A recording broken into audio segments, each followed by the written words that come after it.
여러분, 혹시 이런 생각 안 해보셨어요? 우리 회사는 최고가 되려고 정말 열심히 노력하는데 왜 경쟁에서는 자꾸만 뒤처지는 것 같을까? 이게 비즈니스에서 정말 흔한 딜레마거든요. 오늘 이 문제의 해답을 마이클 포터의 정말 유명한 아티클 전략이란 무엇인가에서 한번 찾아보려고 합니다. 우리가 매일 쓰는 전략이라는 말, 과연 제대로 알고 있는 걸까요? 네, 바로 이 질문이죠. 정말 많은 분들이 이 고민을 하실 거예요. 끊임없이 혁신하고 이것저것 개선하는데 왜 지속적인 성공은 이렇게나 어려운 걸까요? 자, 지금부터 이 거대한 퍼즐을 저와 함께 풀어보시죠. 이 퍼즐을 풀기 위해서 우리가 오늘 살펴볼 내용은 이렇습니다. 먼저 운영 효율성이라는 함정, 그리고 전략은 다름을 추구하는 것이라는 점, 또 트레이드오프의 힘, 활동 간의 적합성, 그리고 마지막으로 왜 진짜 전략은 드문가, 이 5가지 핵심 개념을 따라가다 보면 아마 경쟁을 보는 눈이 완전히 달라지실 겁니다. 자, 그럼 첫 번째 이야기부터 시작해 볼까요? 바로 가장 똑똑한 기업들도 정말 쉽게 빠지는 함정, 운영 효율성이라는 겁니다. 최고가 되고 싶다는 그 위험한 유혹이죠. 생각해보면 지난 수십 년 동안 경영자들은 거의 주문처럼 외웠어요. TQM, 벤치마킹, 리엔지니어링, 아웃소싱. 이런 도구들을 써서 토니카크 끊임없이 개선해야 한다. 이게 거의 정답처럼 여겨졌죠. 그런데 말이죠. 포터는 바로 이 지점에서 잠깐만요, 다들 뭔가 착각하고 있습니다. 라고 외치는 겁니다.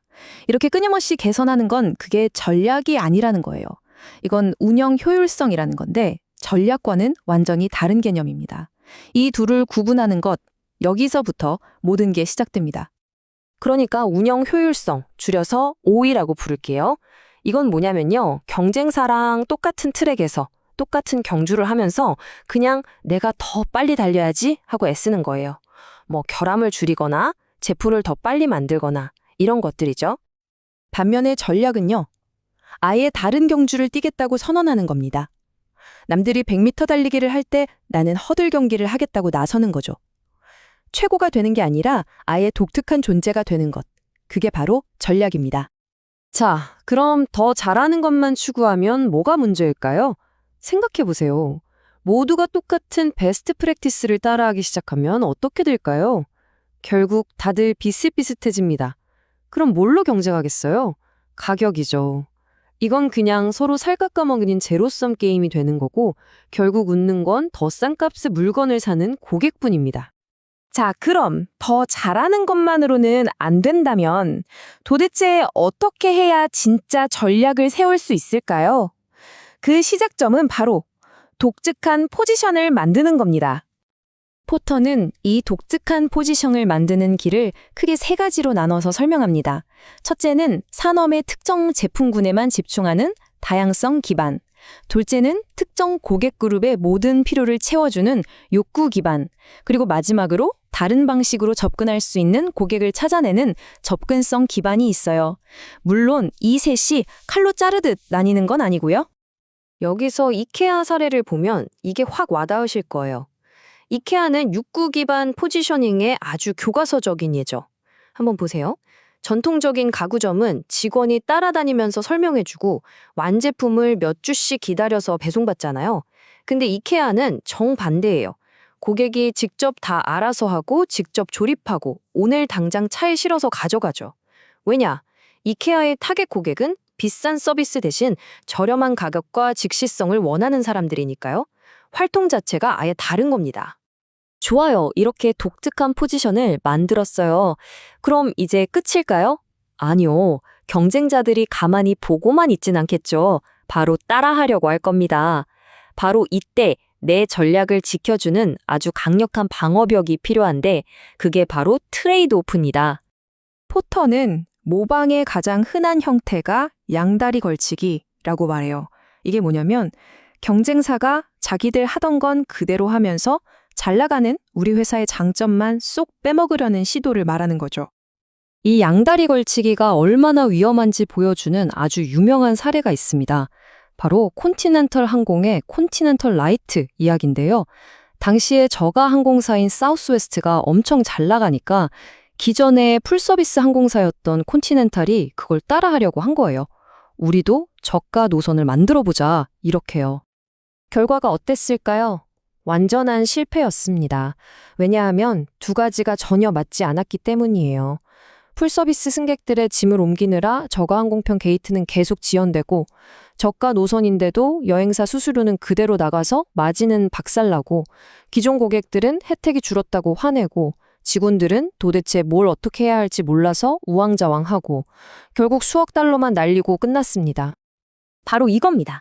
트레이드 오프는 선택을 강요하는 거예요. 하나를 얻으려면 다른 하나는 포기해야 한다는 거죠. 이케아가 고객 한 명 한 명에게 직원을 붙여주는 밀착 서비스를 제공하면서 동시에 지금처럼 압도적인 저가를 유지할 수는 없는 것과 똑같은 이치입니다. 자, 이제 강력한 전략을 위한 마지막 퍼즐 조각입니다. 바로 적합성, 영어로는 fit이라고 하는데요. 이건 각각의 활동들이 따로따로 노는 게 아니라 서로가 서로를 강화해주면서 하나의 강력한 시스템을 만드는 걸 의미해요. 마치 거미줄처럼요. 한 가닥 한 가닥은 약하지만 촘촘하게 엮이면 엄청나게 강해지는 거죠. 저가항공의 전설, 사우스웨스트 항공을 한번 볼까요? 이 회사의 성공 비결은 그냥 표가 싸다 하나가 아니에요.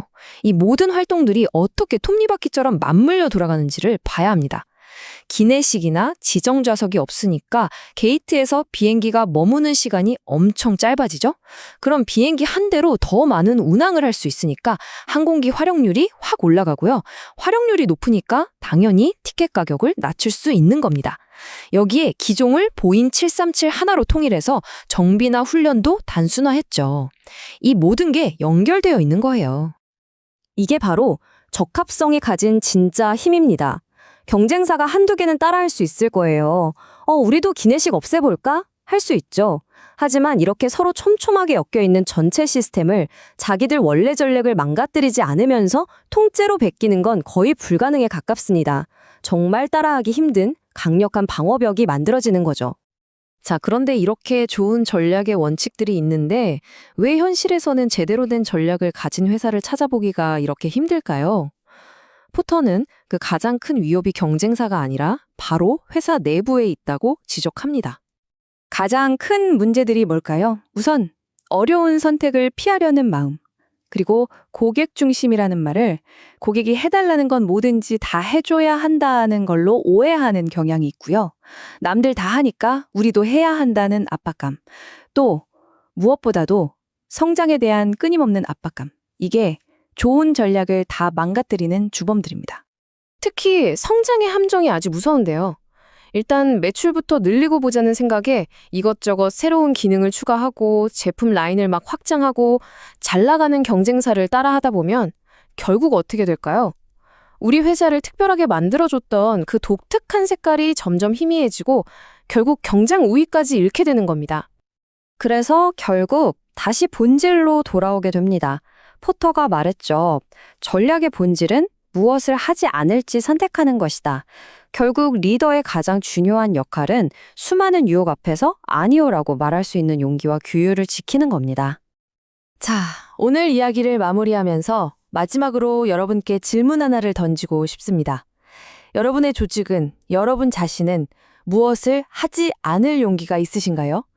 진정한 전략은 무엇을 더 할까 고민하는 데서 나오는 게 아니라 무엇을 과감하게 포기할지 결정하는 데서 시작됩니다. 여러분은 무엇을 포기하시겠습니까?